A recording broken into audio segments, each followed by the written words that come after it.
We dismiss history at our peril. Liberty Nation Radio with Mark Angelides. Hezbollah gets a rude awakening courtesy of some 1980s style tech.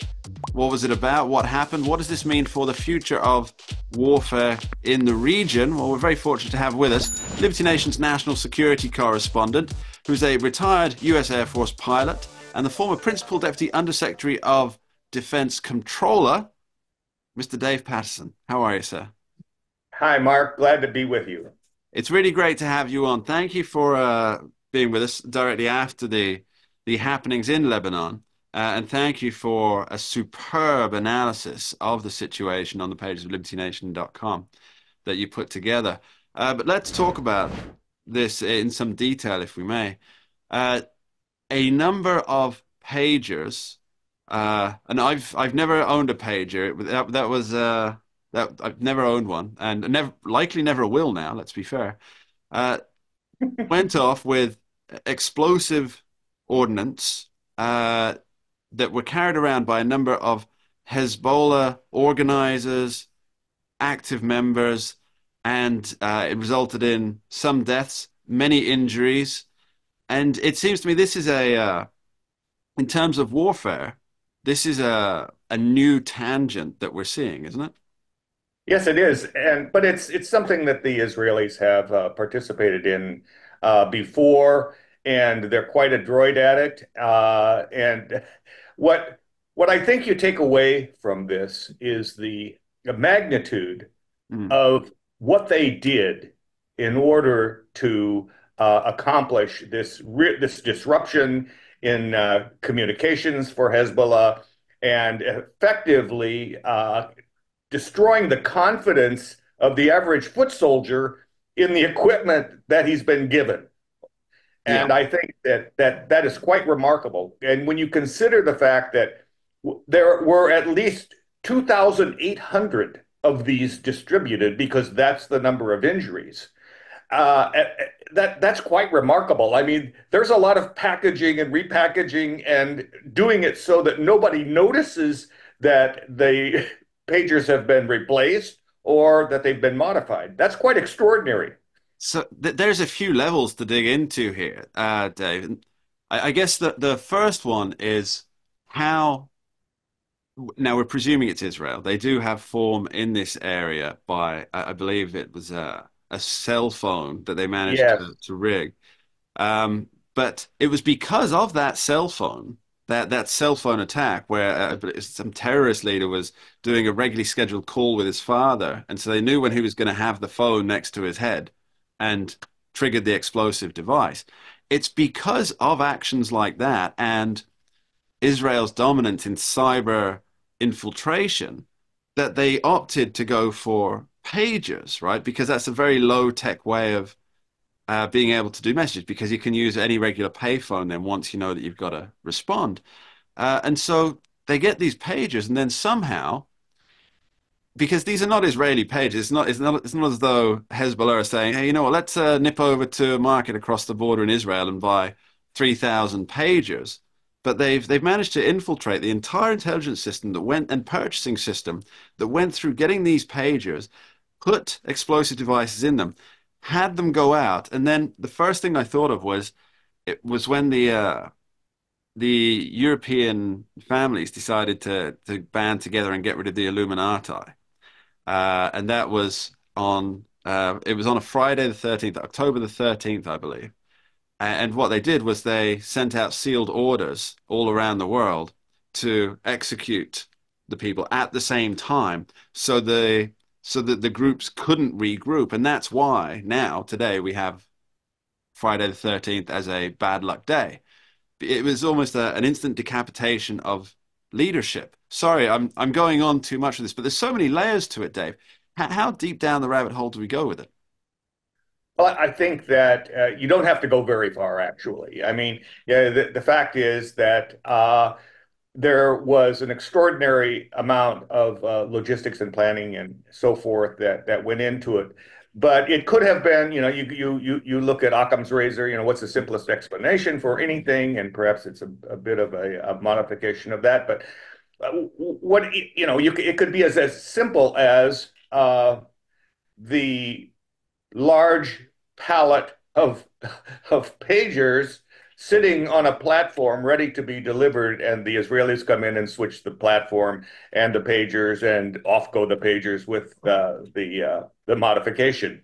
Uh, but again, knowing that they were going to go to pagers, knowing that they were not enamored with cell phones any longer because the cell phones can be tracked, right? GPS, that's really the issue. And the Ayatollah told them that cell phones could be tracked, and so cautioned against using them. And as a consequence, they went to the pagers. So, which, the Ayatollah's credibility may have gone down a bit, but nonetheless, there's all manner of variations on this theme of what they could have done in order to. But my sense is that whoever did this did it in a way that provided the most uh, cover, the least risk, and the most guaranteed opportunity for success. And and obviously it was successful. I Hmm. think probably beyond anybody's expectation when you think about it. Yes. Now, Hezbollah in Lebanon has been taking part in some fairly indiscriminate bombing into Israel. And one of the themes that I see tracking social media stuff in the wake of this is that there's so many voices on social media who are supposed to be respectable people saying, how could Israel target people indiscriminately? And it got me thinking, well, isn't that what Hezbollah's been doing by launching bombs into Israel? I mean, they're not really caring who they're hitting as long as they're hitting someone or something. And it really wasn't an indiscriminate retaliatory attack if it was indeed Israel, was it? Because these pages they weren't being sold in shops. They were supplied by Iran for Hezbollah foot soldiers. Is that about right? And I think that's exactly right. And the fact that it was so specific Hmm. and not indiscriminate that it has made the point that whoever did this was attempting to make. It was very targeted. It identified Hezbollah exclusively and in Lebanon, and it was obviously done because those were the people to whom the pagers were going to be given. Right. So how does, not that anybody wants them to, but how I can't see a good, clear strategy on how Hezbollah in Lebanon, I believe also in Syria, how they can Mhm. really regroup, knowing that they can't really risk using cell phone communication, as you rightly point out, GPS tracking. They can be targeted very, very easily and succinctly there. They can't use pagers anymore. Um, Anything cyber related, email, stuff like this, can be cracked and utilized against them. So how do they even regroup? How do they reorganize? Well, I think that what you've hit upon is one of the key elements of hybrid or unconventional warfare, information warfare, and that is the targeting of institutions. The idea behind hybrid warfare is to destroy the confidence of your enemy in their institutions. You start to take on your universities, your police stations, everything that constitutes something that is reliable and you can count on. That's the target. So as you can see with the pagers and the fact that their intelligence was breached so badly. Now, what's the foot soldier thinking? Well, what in my kit was going to explode now? And to your point, I can't use any of the communications that I normally relied upon as an institution, if you will, for how to get a hold of other people. I can't rely on that anymore. And so this is absolutely classic hybrid warfare. And And I think that people should go to school on this. Yes, I mean, it seems to me that the only safe option these Hezbollah terrorists have is snail mail. And that's if they dare risk licking the stamp, Dave. So let's get down to the final question here, Dave. What was the US reaction to the attack?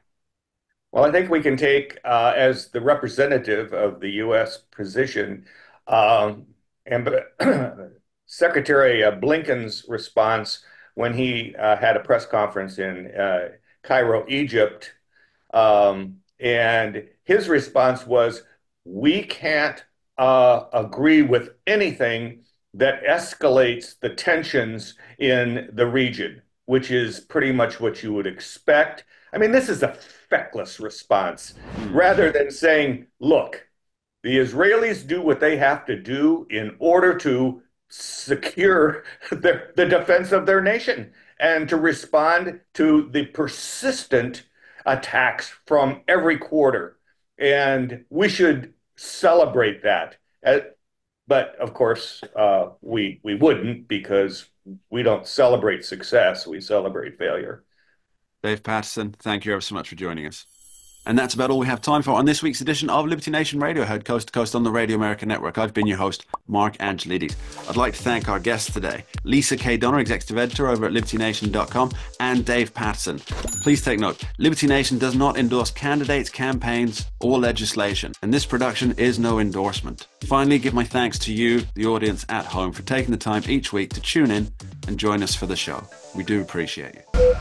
We dismiss history at our peril. Liberty Nation Radio with Mark Angelides.